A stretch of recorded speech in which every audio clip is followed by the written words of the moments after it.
je me disais: «Mais, pourquoi ce fils de bourgeois m'interroge?» Donc bien sûr, retour à Reims, ça a été une immense surprise et un bonheur, effectivement, de voir, Comme quoi il avait déjà bien intégré tous les codes alors, s'il n'avait pas l'air d'eux, parce que la et question des non! des apparences, Ah elle oui, est hein? oui, Vous ben voyez? ben, Les préjugés. mais nous en sommes là, Ouais, souvent, les ouais, transfuges, ouais. bien sûr, bien sûr. Et pourtant vous êtes 2 filles et fils de prolos, hein. Ça vous l'avez écrit, l'un et l'autre. Lui se dit: «Un fils de la honte». Vous, vous écrivez, Annie Ernaux: «Le pire dans la honte, c'est qu'on croit être seul à la ressentir», hein.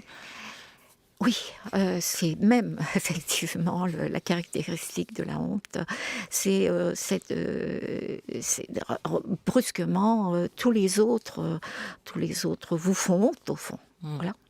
Écrire pour venger ma race, disiez-vous aussi à l'époque. Ça, c'est un extrait de votre journal en 1963. Mmh. Hier soir, je songeais que je vengerais ma race, dont l'opposé est la bourgeoisie incarnée par les filles du Havre. Mmh. Qu'est-ce que vous entendiez par là, venger ma race?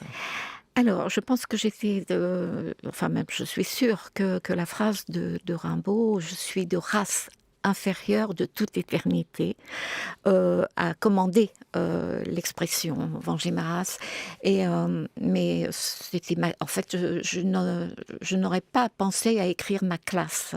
Je ne pensais pas encore en termes de classe. Et pourtant, on parlait plus à l'époque en termes de Oui. classe qu'en termes de race, non? Oui, oui, Oui. absolument, mais disons que j'étais certainement plus littéraire que politique à Hein. l'époque. Même si je m'intéressais, c'est là que j'ai commencé à m'intéresser à Marx, mais c'était encore voilà, un peu sur la pointe des pieds parce qu'il faut penser que même si j'ai toujours eu, comment dire, me suis située à gauche, spontanément, heu, pas spontanément, mais à partir de la classe de philosophie.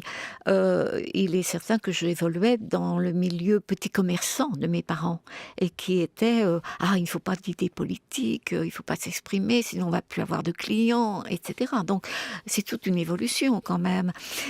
Donc je pensais plus en termes littéraires, c'est pourquoi plus Rimbaud que Marx, voilà.